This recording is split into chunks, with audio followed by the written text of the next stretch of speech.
Hello, and welcome back, and thank you for clicking on my face and subscribing because I know you must be a subscriber.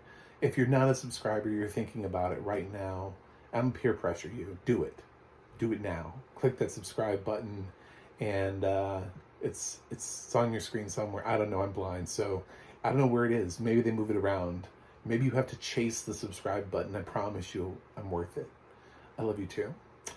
This is my review of The Outlaws. Um, as I said, I'm a blind film critic, so I watch things with audio description, which is why I'm here. Because if somebody wasn't talking about it, nobody would be. So let's do it. Um, I watched The Outlaws. You know what was funny is I was fine with the cast when I heard about it. I was a little concerned because I was like, Nina Dobrev doesn't usually do top of the line stuff, but her presence was negated by Pierce Brosnan, who I was like, oh, I'm intrigued why Pierce Brosnan is in a Netflix film. Let's find out. But Pierce Brosnan's been kind of just saying yes to a lot of things recently. I need to learn that just because Pierce Brosnan's in something doesn't necessarily mean it's a good thing. So this is an Adam Devine film. It's an Adam Devine film that's been produced by Happy Madison. This is a Happy Madison production. And for those of you who heard that immediately and cringed, you kind of know where this is going to go. It's not that I don't like Adam Sandler films. There are some films that I'll fight to the death on. I love a couple of them. Early on films, Happy Madison has they have this Netflix deal. I didn't even know we were extending it to people like Adam Devine who are not even typically in the Happy Madison family. Usually he's been using his production company to prop up. Adam Sandler's been using his production company to prop up people like Kevin James and Rob Schneider, David Spade. They've made some Netflix films. I don't understand. I don't understand his desire, his love. I don't see the usual Happy Madison cast here. It's the best part about this film is probably Lowell Howery. To be totally honest, if I'm being 100% with you right now, it's Lowell Howery is in a supporting role. He works at the same bank as Adam Devine, and I also have to point out the fact that he's just being Lowell Howery, but he happens to actually just be funnier than Adam Devine. Lowell Howery being Lowell Howery is funnier than Adam Devine being Adam Devine. So, nobody's acting here. The only people who are acting are Pierce Brosnan and Ellen Barkin, marginally so. We got Richard Karn and Julie Haggerty play parents to Bumper. Is not called Bumper in this, but why not? He plays Bumper in everything he does. So it's a film about a guy who loves a girl, and they want to get married, and they're setting up their nice little wedding. And originally, her parents were not going to come into town for the wedding. And then all of a sudden, they're like, oh yes, we're going to show up. And Adam Devine hasn't even met them. And, he's just been, he has his parents who are just so cartoonishly written. There's this whole bit that they do about yoga. And I'm like, yoga is not a new thing. It's a thing that's been around for a while. And even if you don't know, even if you haven't done it, you should conceptually understand what yoga is because it's not new. But yet, his mom consistently keeps calling his girlfriend who runs a yoga studio, Nina Dobrev, a stripper because she has no concept of what yoga is. And that joke would have worked maybe 10 to 20 years ago. It doesn't work anymore. Yoga's been everywhere. It's in books, it's in movies, it's in television shows. You can actually drive past yoga studios. You can tell there's no stripping happening there. um, it's a bit much, and of course Richard Karn is doing a great Richard Karn. There's not a lot of acting going on here. It's basically the direction given here by the director was, you do you, I'm gonna go smoke this bong in the back. Y'all have fun. We cast you to be you. Go. And then they just turn on the camera and they leave the room. So it's all up to casting. So if you like these people in the ways that they normally would play these roles, you might like this film. If you're a huge Adam Devine fan, great. This film is for you. If you love Richard Karn doing his most Richard Karny stuff, or Julie Haggerty playing, I don't know, the ditziest person on the face of the planet, go for it. Do it. Put this in. Nina Dobrev, obviously, they don't give her a lot of comedy to work with. She does have... she has one great line in the film. Actually, she has the best line in the film. Her and Lil Rauhauer. I'm going to say Lil Rauhauer is more consistently, but they gave Nina Dobrev probably the singularly best line in the film. To me, that I thought the one that actually got an audible laugh for me. But, yes. Then you have Ellen Barkin and Pierce Brosnan as the Outlaws. They were bank robbers. And they left because they're trying to protect their daughter. But oh no, their past has caught up to them. And oh no, Adam Devine has gotten himself involved. But oh, guess what? He's a bank manager, so he knows how bank vaults work. So he can help them rob banks. And that is the plot of the Outlaws. So that they can rob banks, so that they can all save Nina Dobrev. Because they want to keep her pure, pristine, and let her have the wedding that she deserves. Fuck me. It's a happy Madison movie. I don't even know. They have Lauren Lapkus in this. I can't even explain to you what... Lauren, I apologize. On behalf of what you were asked to do in this film, I apologize. I apologize that these are the roles that you're being offered. I am so sorry. Michael Rooker is in this.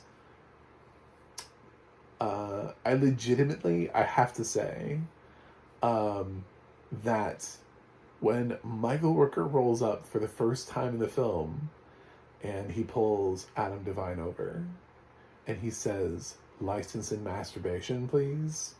I know that's supposed to be a joke. I would drive off. When I used to be able to drive, if I had been pulled over by what I thought was a cop car and a cop approached me and said, "License and masturbation, please," I would drive off. I would call 911 and be like, I just got pulled over by somebody impersonating to be a police officer. I know he's impersonating because he came up to the window and said, "License and masturbation, please," which is not what you say when you come to the window. But it's what Happy Madison thought would be funny in that moment.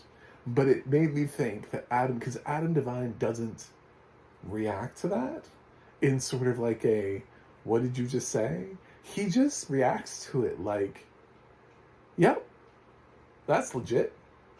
So, anyway, audio description. Time to talk about the audio description. It's actually really good. And the reason why I want to talk about this audio description in the most positive way possible is that right out of the gate, we are told the race of every major character in this film. Thank you. Thank you so much. Defaulting is dead. The people who did the narration for this, Defaulting is dead. They do have a multiracial cast.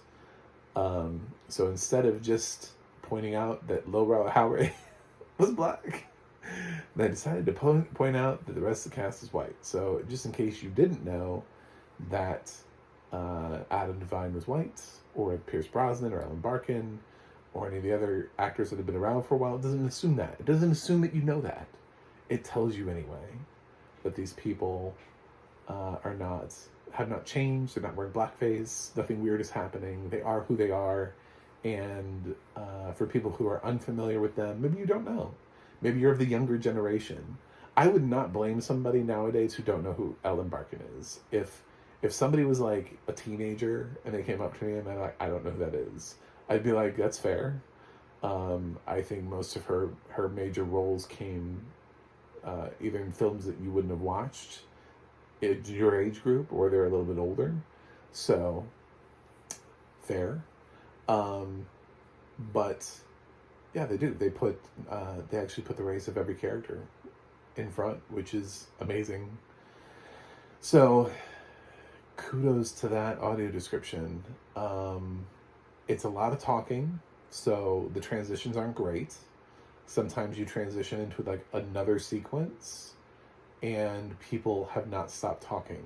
So you're actually in a new location, but the narrator hasn't had a chance to tell you.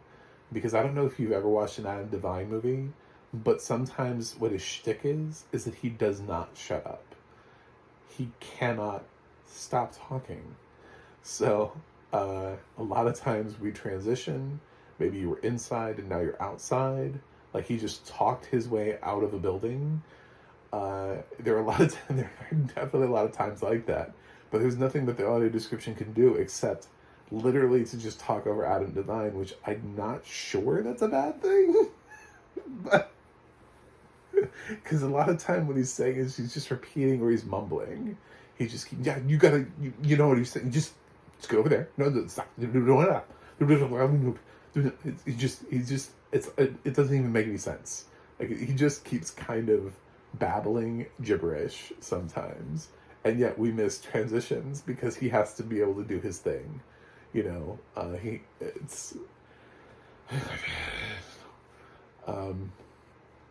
I've seen worse Happy Madison films though. So as much as I love to bash on this film, there are parts of it that entertained me.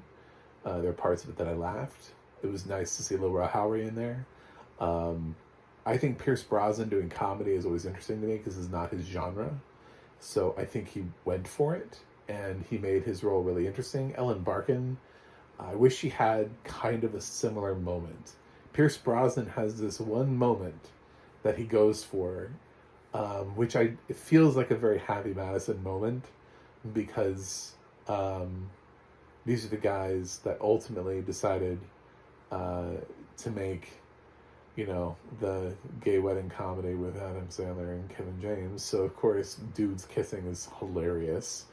But there's one where Pierce Brosnan, as the father-in-law, after he's just met Adam Devine, just kisses Adam Devine on the lips. I think that's funny regardless. Not just because... not for any other reason other than the fact you meet your father-in-law for the first time and he kisses you on the lips. And what do you do about that? You know what I'm saying? Like, and then I think there's a moment where he's wondering whether or not Ellen Barkin's going to also. And like, is he supposed to assume? So it's kind of an awkward meeting, and I'm glad Brosnan committed to that. But mostly this film is exactly what you would expect from a Netflix Happy Madison production. Some of them have been a little bit better than this. This is not one of them, but there have been worse. I would rather watch this 10 more times and have to watch Hubie Halloween, even like the first 20 minutes of Hubie Halloween again. So I'm going to give The Outlaws a C-. It's not great, but if you like these actors, if you love Adam Devine, this is Adam Devine doing Adam Devine. Ignore my review. If you are an Adam Devine fan, I promise you, he will not disappoint you. He is the most Adam Devine he's being in this film. There's very little acting coming from him. He's basically, everything he's ever done is being channeled into this film. I don't even think he had a script. He doesn't even feel scripted. He feels like he's just doing him in every scene. So, yeah, and he's a star, so then that's basically what it is. He's the one that's selling the film, so, If you're an Adam Devine fan, watch it. If you're not, C minus. That's what I got for you. Anyway, thanks for watching. Thanks for subscribing. I will be reviewing something else, and I'll get it out there.